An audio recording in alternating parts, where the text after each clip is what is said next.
Students, Raghuvanshi sir biology class में आप सभी का पुनः स्वागत है। हम लोग पिछले लेक्चर में पढ़े थे about the bones of the cranium.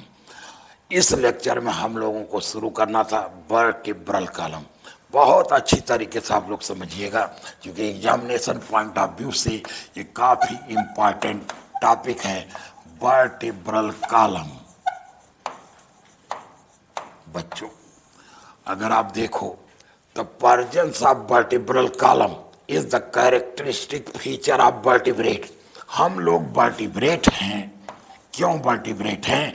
Because of the presence of vertebral column. एक चीज आप लोग ध्यान में रखिएगा, हम वर्टिब्रेट कहे जाते हैं इसलिए कि हमारे अंदर वर्टिब्रल कॉलम पाया जाता है। वर्टिब्रल कॉलम को अंजलि बेटा कई लोग बैकबोन भी कहते हैं, रीढ़ की हड्डी भी कहते हैं, कशेरुक दंड भी कहते हैं हिंदी में।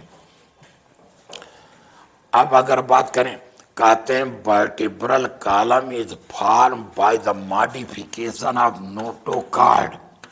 अक्षिता बेटा, नोटोकॉर्ड का पाया जाना ये कैरेक्टरिस्टिक फीचर होता है कार्डेट्स का। कहते हैं presence of notochord is the characteristic feature of chordates. Notochord embryonic development के समय एक soft elastic central axis cord के फॉर्म होता है, सेंट्रल एक्सिस के फॉर्म में होता है, और यही after birth get change into hard non elastic vertebral column. मैंने कहा presence of notochord is the characteristic feature of chordates and presence of vertebral column is the characteristic feature of vertebrate. It means all vertebrates are chordates, but all chordates are not vertebrates. जैसे आपने example सुना होगा ब्रंकियोस्टोमा का, एम्फिऑक्सस का। एम्फिऑक्सस एक ऐसा animal है जिसमें through out the life notochord पाया जाता है, लेकिन उसमें वर्टिब्रल कॉलम नहीं पाया जाता। इसका मतलब एम्फिऑक्सस कार्डेट है, लेकिन वो वर्टिब्रेट नहीं है। यही मैं कहना चाह रहा था, all vertebrates are chordates but all chordates are not vertebrates. एक पॉइंट बच्चों ये क्लियर कर लो कि वर्टिब्रल कॉलम नोटोकॉर्ड का मॉडिफिकेशन होता है। अब देखिए, कहते हैं vertebral column of each and every vertebrate is made up of several segments. Vertebral column या बैकबोन अनेक सेगमेंट से बना होता है, and each segment of vertebral column mister मंगानजी कहा जाता है vertebra. Each segment of vertebral column is called as vertebra in singular number, और प्लूरल नंबर में बोलते हैं बच्चों वर्टिब्री। हमने कहा vertebral column is made up of number of segments and each segment is called as vertebra. आइए हम बात करते हैं structure of a typical vertebra. एक वर्टिब्रा का स्ट्रक्चर, स्ट्रक्चर ऑफ वर्टिब्रा अच्छी तरीके से समझिएगा। स्ट्रक्चर ऑफ वर्टिब्रा कहते हैं कोई भी वर्टिब्रा होगा बच्चों, it shows 4 main parts from dorsal to ventral side. अगर वर्टिब्रा को डार्सल से वेंट्रल साइड की ओर देखें बच्चों, तो कहते हैं प्रत्येक वर्टिब्रा में 4 पार्ट निश्चित पाए जाएंगे।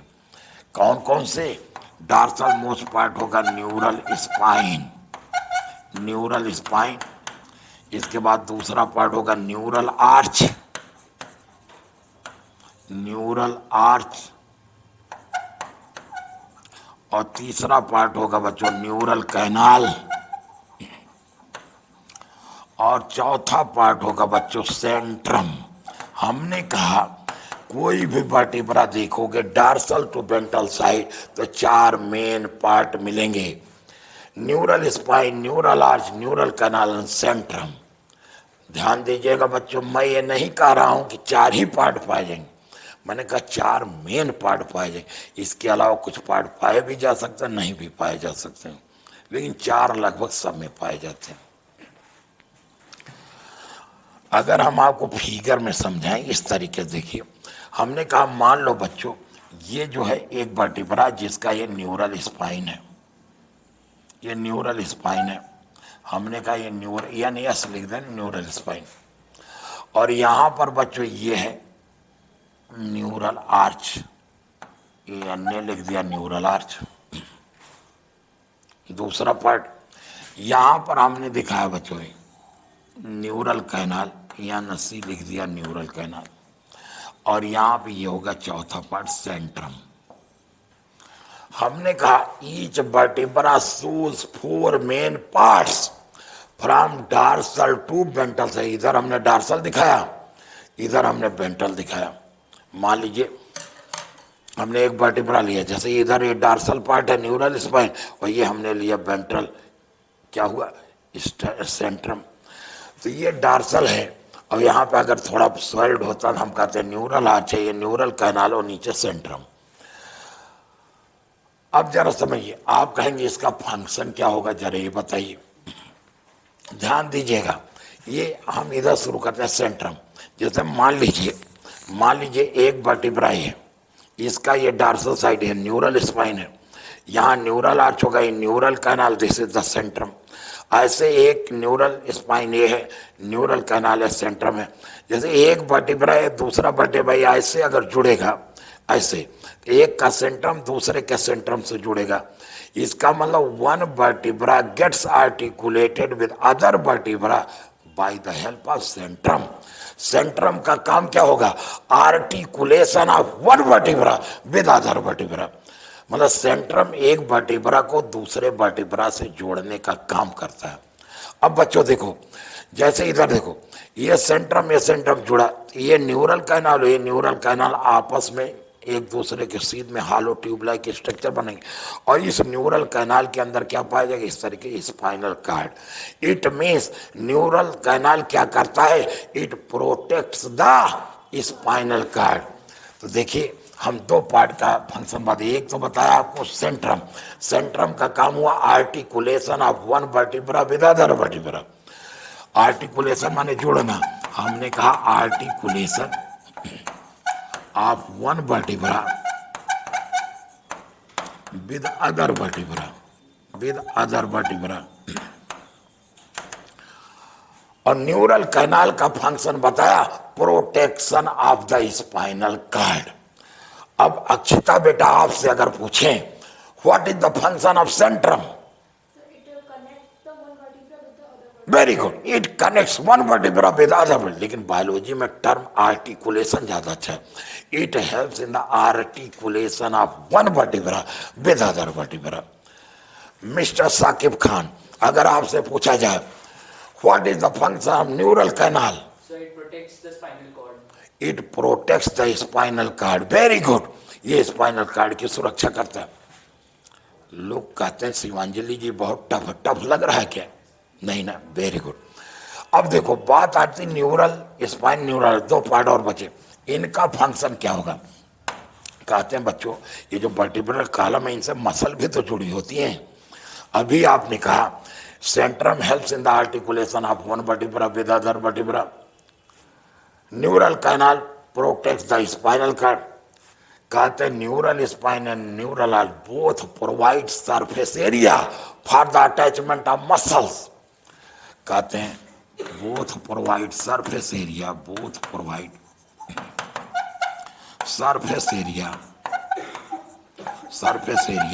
For the attachment of muscles.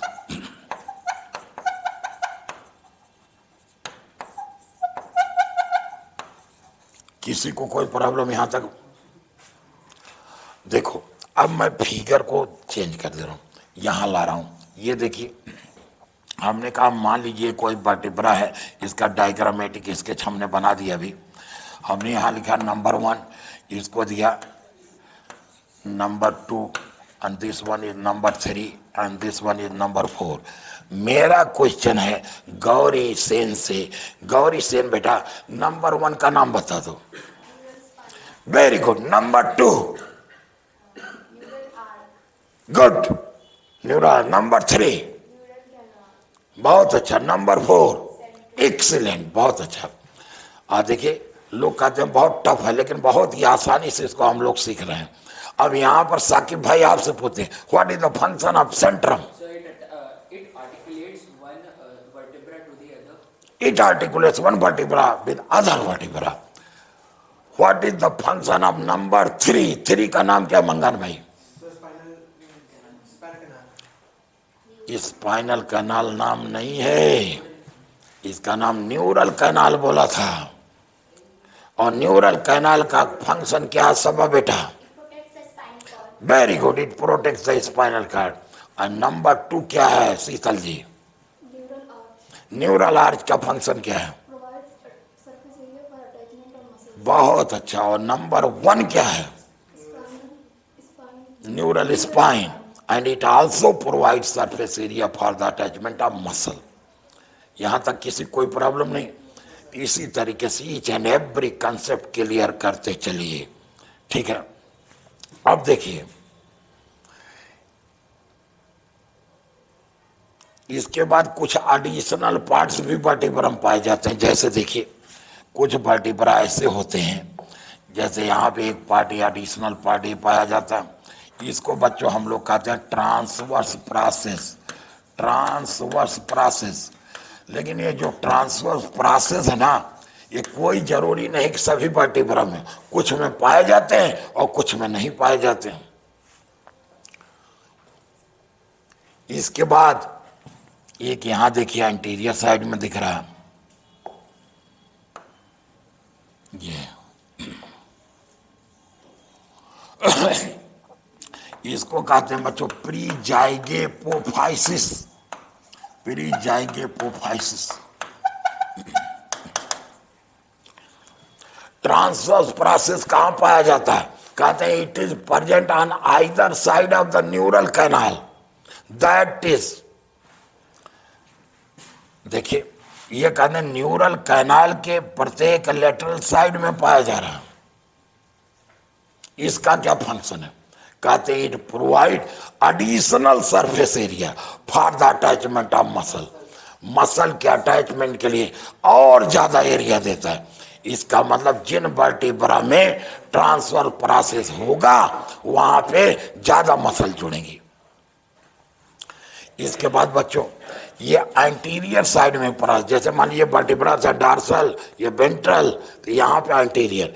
Anterior में जो प्रोसेस है इसको कहेंगे प्रीजाइगोपोफाइसिस. ऐसे एक पास्टीरियर में भी होगा. पास्टीरियर इसके पीछे जो दिख रहे हैं उसको कहते हैं बेटा पोस्ट जाइगोपोफाइसिस.